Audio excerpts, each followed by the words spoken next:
Welcome. Good morning. It is Tuesday morning. We are here at Money Truth Moments. I am your host, Carlos Garcia, with our very own financial expert wizard.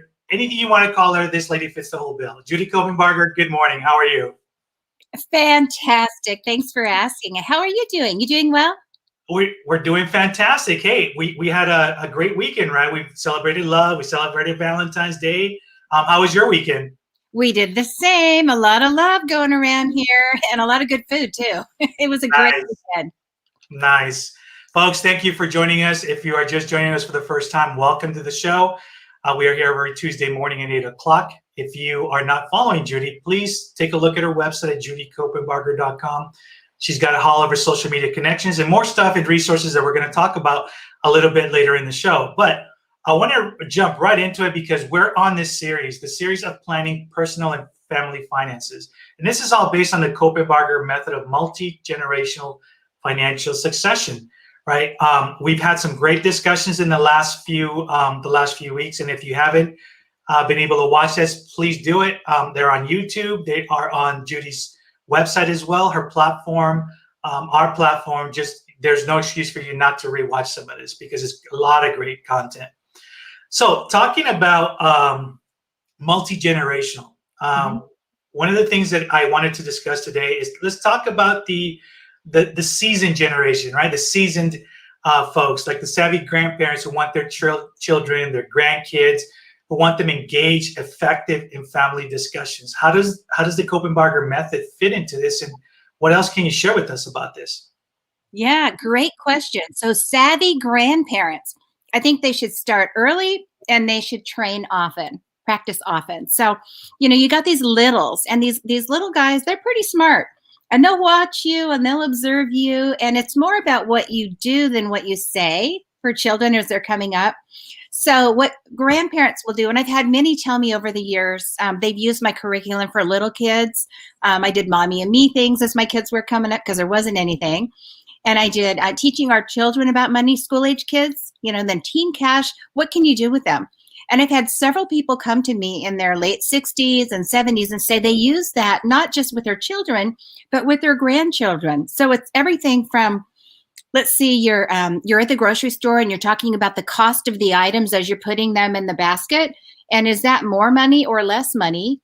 And for these children, it's not intuitive. They kind of figure it out like we all did. But what if you could learn early and not have to go through hard knocks and learn that if you spend less, then you have more left over? Or if you spend more, you have less left over, and actually talk that through. So these grandparents are telling me that they're doing that with these littles. Another thing that's important that I've talked about over the years is even with little tiny ones, they're learning to count and they're learning their numbers and their math skills.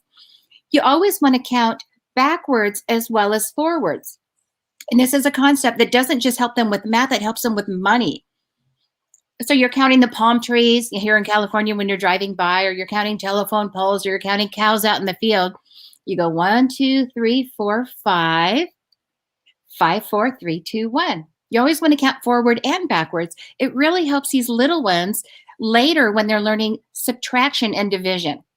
So I've had grandparents tell me that they're doing things like that. Of course, they're setting up 529 accounts for their kids for education, for the grandkids one day to go for education.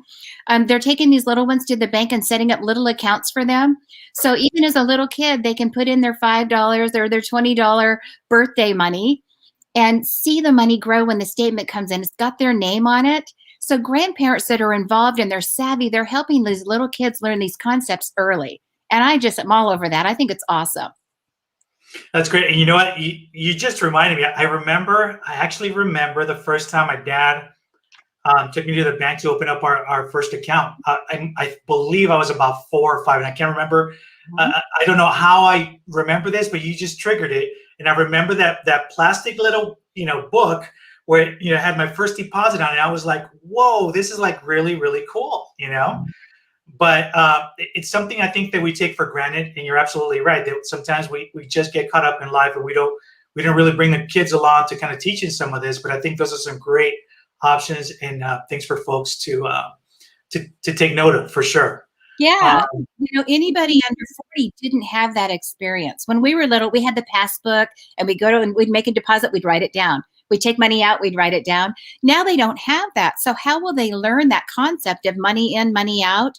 It goes up, it goes down, and the balance goes up and down if we don't actually work with them at the dining room table, maybe. So that's something grandparents can do, and I encourage that. I think it's great. Excellent. Grandparents, if you're watching, you better make sure you are taking some good notes for sure. So, hey, so let me move on to we've talked about really, and I know we're going to talk about this a little bit more, but we've discussed legacy, we've discussed planning.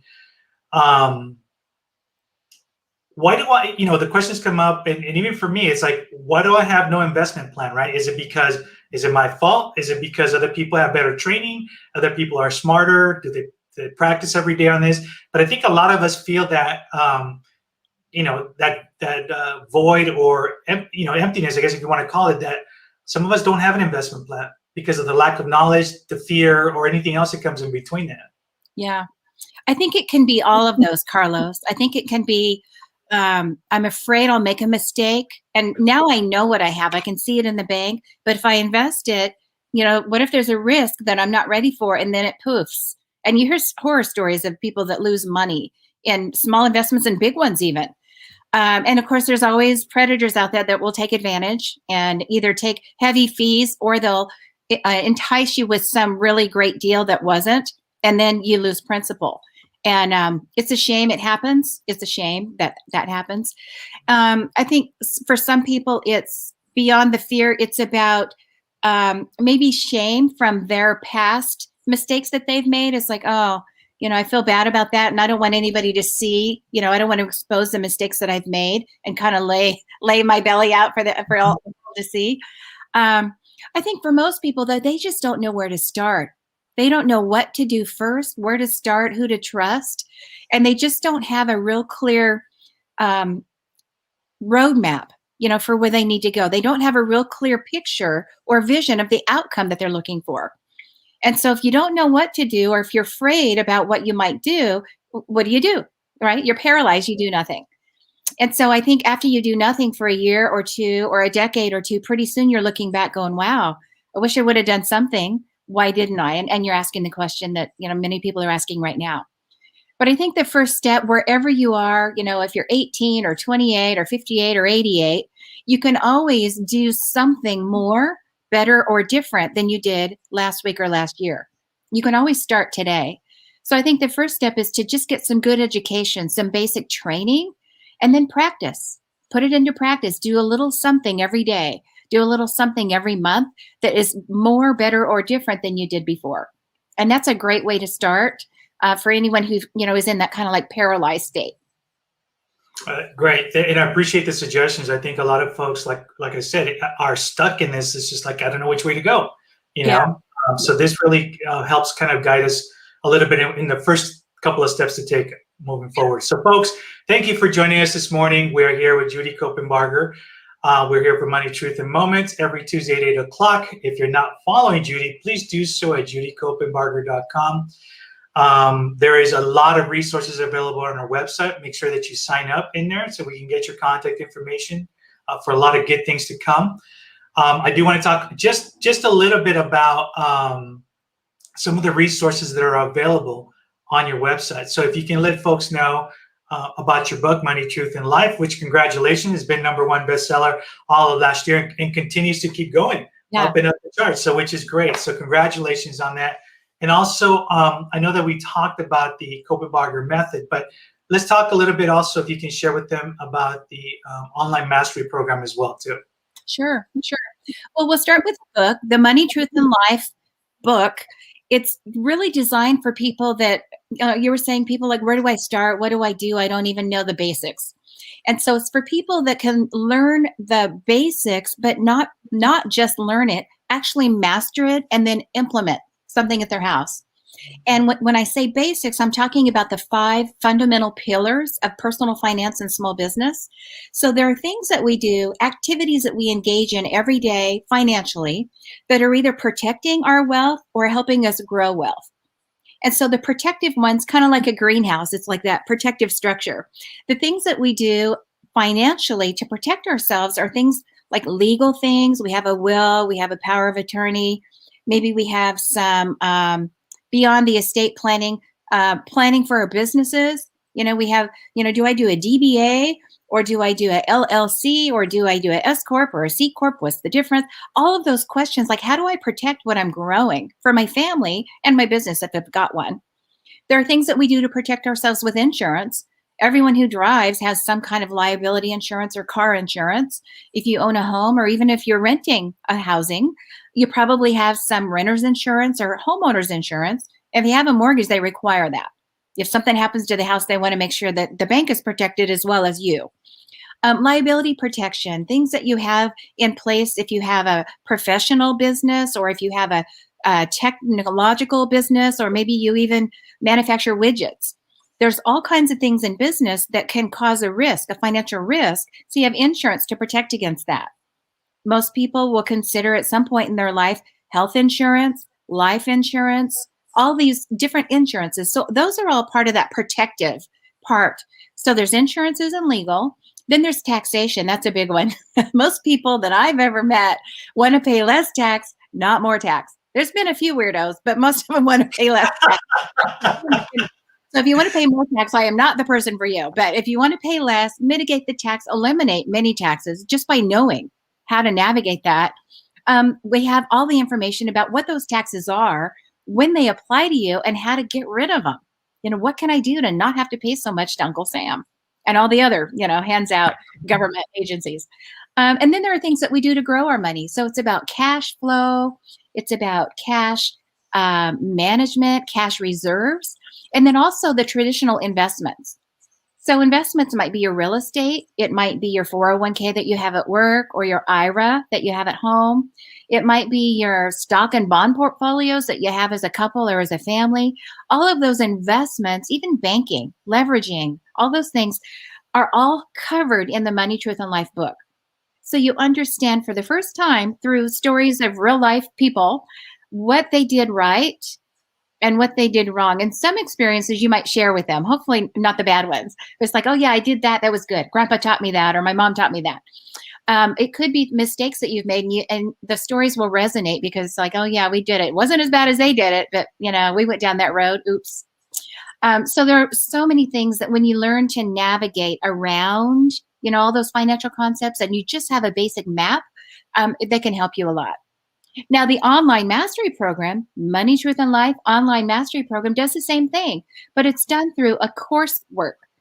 So there are all these different pillars that are actually courses, and you can take classes in each one.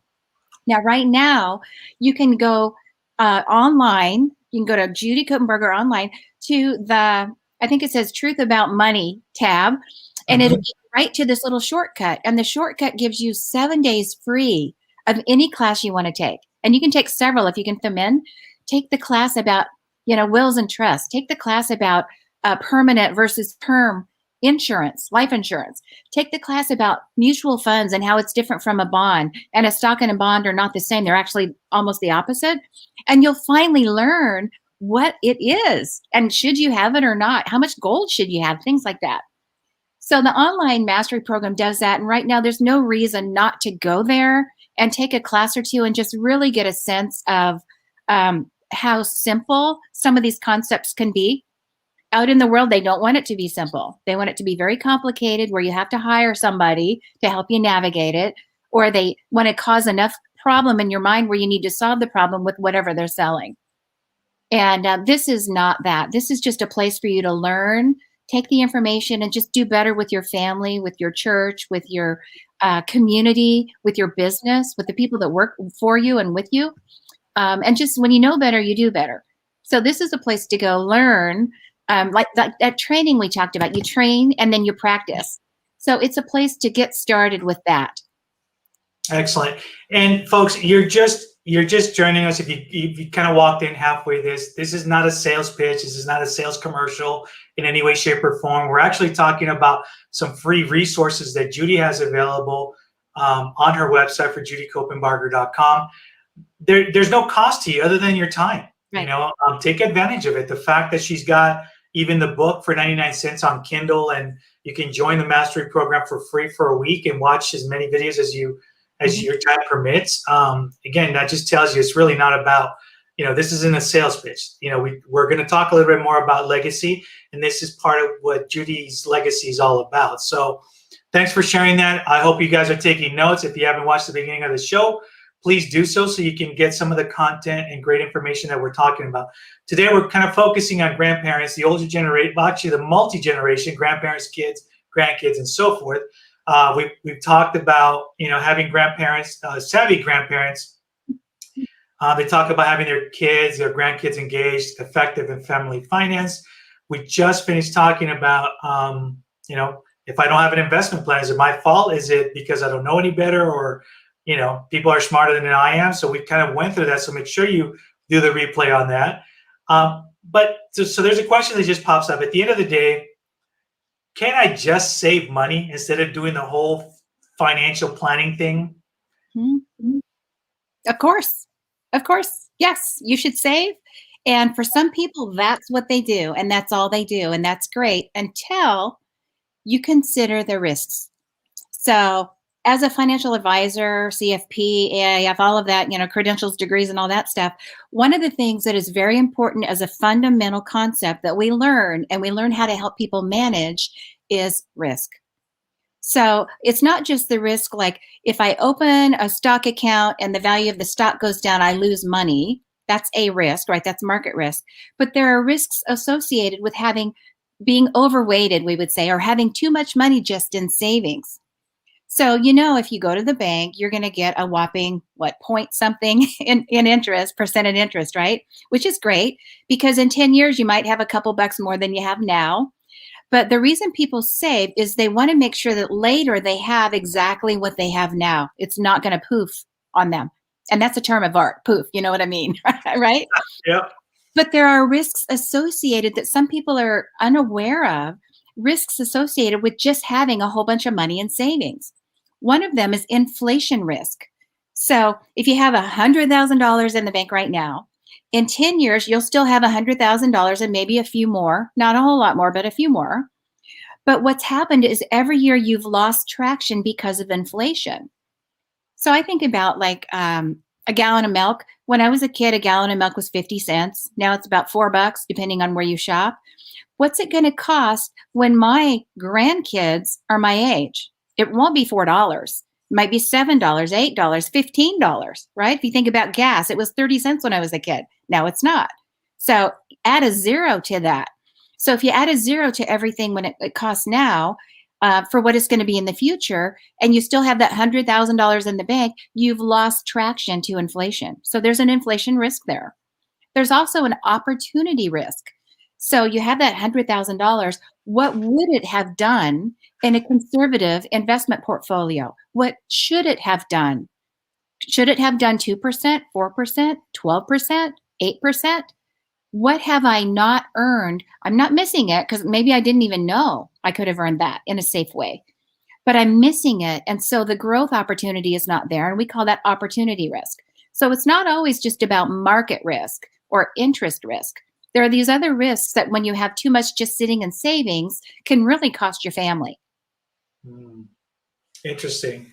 Mm-hmm. Yeah, that's fascinating because it's again things that we're not really thinking about. So, the whole thing about just save. I know my parents were that mindset. Everything save. No matter what. Mm-hmm. But it's also, again, I think it comes down to, and we've talked about this before too, is who do you go to talk about this too? Who do you trust enough that you're going to put your life, your whole future in their hands, and are they really going to have the best interest for you, to making the rest of your life seem just painless or just enjoying the rest of your life with that. Maybe you can talk a little bit about also, just remind us things that we should look for when we're talking to a financial expert, things that, this should be a red flag if they say certain things. And I think that would help getting some of this process going for folks too. Yeah, I think the biggest red flag is urgency. You got to do it right now. You're at the bottom of the market. You're on the ground floor. Gold will never be lower. Silver is great. Bitcoin's great. If there's any urgency about timing, or you better sign this now, or, you better buy this insurance now because you're going to get older. It's going to cost more. You might get a wart, and they remove the wart and it's cancer. So if there's any kind of push or urgency, or you better hurry, I would run the other way. There is never, ever, ever a reason to be in a hurry when you make a financial decision, ever. Even when we're talking about estate planning, even when we're talking about critical planning, where timing is one of the factors, if there's any urgency, you better do it right now. Run the other way. You're not in the right place. So with that being said, when you're looking for a plan, like we're talking about the savvy grandparents and the people that are just like, I know I could do better, but I don't know where to start. What should I know and where should I start? I think you want to look for someone that has maybe extensive planning background, not just an investment advisor or a banker. They can do some of the pillars for you. And remember who they work for. That's one thing, right? So they don't work for you. They work for the company they're representing and for their own pocketbook. It's not bad. It's just that's how it is. So you just want to be aware that there might be a naturally built-in conflict of interest when somebody's saying, do this. Well, why would I do that? Is it really the best option for that part of my planning? But if you find somebody that has, for example, a CFP, that's a certified financial planner, they will be trained. First of all, they have to be educated. They have to have gone to college. Financial advisors don't. Financial consultants don't. Most people at the bank don't. They might have some certifications or some securities licenses or insurance licenses, but if they have a CFP designation, they have to have gone to college. A lot of times they're also accountants or attorneys by background, and sometimes they have other credentials. But a CFP has to be trained in all of these areas. They have to know how to grow and how to protect. They have to know about taxes, about estate planning, about all the different kinds of investments that you might be invited to invest in. So that would be a great, if you're going to narrow the field of who should I trust, at least get somebody who has competency. Now, you still have to grow in confidence with them, but they're going to have some competency that at least at one point they passed a test, they had to know something, and they had to at least finish school, right? Finish undergrad degree. And then another credential that I think is valuable when it comes to just that trust level, that trust layer, is an AIF, which is accredited investment fiduciary. So anytime you can find someone with a fiduciary credential, and there aren't very many, there are very few, fiduciary by law has to give you advice that is best for you and prove it in writing. And there are audits all the time. Why did you tell that person that's a good mutual fund? Why did you sell that stock on that day? It has to be in writing, proven that it's a recommendation that is backed up with their best interest. So anytime you have a fiduciary that is an accredited fiduciary, that's a great way to go. I don't think with one or both of those designations you would go wrong. With other accreditations or securities licenses, you might really be in a great place, but I'm not sure how you would measure that other than relationship. Maybe it's a family friend that is going to just treat you right, or it's someone that comes highly referred or recommended because of their track record of doing the right thing. But that's not always it's not always foolproof. Right. You can still have someone that is incentivized by the commissions and the enticements and all the, there's a lot of money that can be made in the financial industry. And it has not been a very transparent industry for decades, if ever. So I think if you find a way that it can be transparent, if you find a way that they're working for you and not for the bank or the broker dealer or the wirehouse, that would be a good place to start. Excellent. No, and I appreciate that, because that rush for me, it's always been a turnoff, no matter what. Whether you're going to go buy a car, buy this or that pressure, it's never worked for me. It's like you might as well just walk away now, because I'm not going to do business with you. You know. So for sure. Yeah, but it's sad though that a lot of folks cave into that for the pressure. Too, which I think it's also not cool. I want to thank you for sharing that, because I think this also helps folks really realize that not everyone out there is out to get them. Not everyone out there is doing things wrong or don't have their best interest. There is folks out there who are really willing to take the time to show you, to guide you, to get you in the right places. We talked about Judy's resources on her website, judycopenbarger.com. Visit it. I'm telling you guys, it's well worth spend a couple of hours, or half hour here and there. But take a look at all of our YouTube videos on the different topics. Take a look at what's available on there. Hey, like I said, for 99 cents, download the book, for crying out loud. I'll pay for the 99 cents if we have to, but you need to get the information out there, folks. So make sure that you're watching this and you're sharing it with folks as well too. So I know that we're getting towards the end of the show, and before we go on, I think it's time for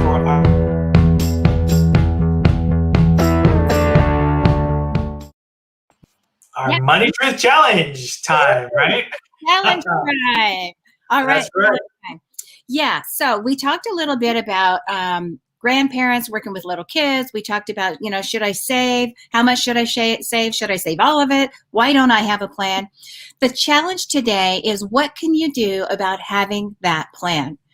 One of the things that we were discussing was, you learn something and then you train and then you practice. So let's make that the challenge this week. So when you're thinking about all the areas of finance, whether it's the estate planning, the legal, the tax, the investments, think of one area that you would like to improve in your personal finances. Write it down, pen and paper. I want you to write it down. There's something about the brain through the hand to the paper that just makes things come alive and makes them be implemented in your life. So write down, what is the one area that I want to work on in my personal finances? Number 2, what do I need to learn about that to know what kind of a decision or direction to take? Do I need to watch a class? Do I need to read a book? Do I need to go to my file and get some information from it to see like where I am now? What do I need to do to make a little progress toward that area of finance? And then the third thing is take action. Maybe it's a conversation you need to have. Maybe it's an advisor that you need to call. What is the action that you need to take that's going to help you move forward in that area of finances to get your house in perfect order? That's your challenge. That sounds like a great challenge. And I know that, folks, if you're just tuning in, you just heard a challenge. You have to watch the rest of the episode to really know the purpose of the challenge and what we're trying to do with us here. We have a couple of minutes, but I want to make sure that I also cover this with our audience, and that is legacy really quickly. I know that we talked a little bit about, the resources available. We talked about finance folks and all of that. And some folks also walked in halfway through our discussions through your resources. And if you didn't hear it, you're going to hear it again. The Money Truth Moment show is not about, it's not a commercial to sell Judy's products or services in any way, shape, or form. This has been an ongoing journey and legacy for Judy because she wants to share her wisdom, so we're not all out there floating, struggling, on the world of finance, because it is scary. So do you want to talk just a little bit about, in the last couple of minutes we have left, about your legacy? What brought you to do this for the rest of us? Yeah, this is my legacy. It's part of my life print that I want to leave the world, the community in the world. So after working with clients so far, hopefully I'm blessed to continue for a long time, but about 40 years, I've been helping people understand concepts, translate all the gobbledygook, the legal stuff, the tax stuff, the investment stuff. What does that mean to me? What should I be doing at my house? So I have found ways to communicate some of these concepts that can be very convoluted, very complicated, and boil them down to something that very visual, something that works. It's like, now I get it. I never knew the difference between a stock and bond before. I never knew that when I read my statement and it has a minus on it, that I really haven't lost money. What does that mean? How much am I really paying in fees? So to be able to finally understand some of these things that you kind of thought you knew, for many years, if you've been around a while, if you're a veteran at finances and you've had some of these accounts and experiences, it's a way to really get a good handle on that. So I have collected all these stories and ways to communicate that really work. I put that collection together in the Money, Truth, and Life online mastery course and in the Money, Truth, and Life book. So people can just read it or just take a class or two or many and learn once and for all what they need to know to move forward and make all the right decisions and avoid those costly mistakes. So I'm really excited. This is part of my legacy. Obviously, I have my family legacy, my business legacy, my spiritual legacy. But this is one area of life that I think I've really been gifted with experiences and reasons for people to move forward and do well that I wanted to share with the world. So this is part of my life print that I'm giving you. Awesome, and thanks for sharing that, Judy. Folks, we've come to the end of the show. Please tune in every Tuesday, 8 o'clock in the morning. We're here, Money Truth Moments. You get to learn a lot of great wisdom from this lady. And I'm telling you guys, if you have not followed her, start doing so. Go to judycopenbarger.com. So Judy, have a fantastic day as always. Always great seeing you. Always great talking to you. And I will see you next week. Good Thanks. to be with you, Carlos. Good to be with you. Bye-bye.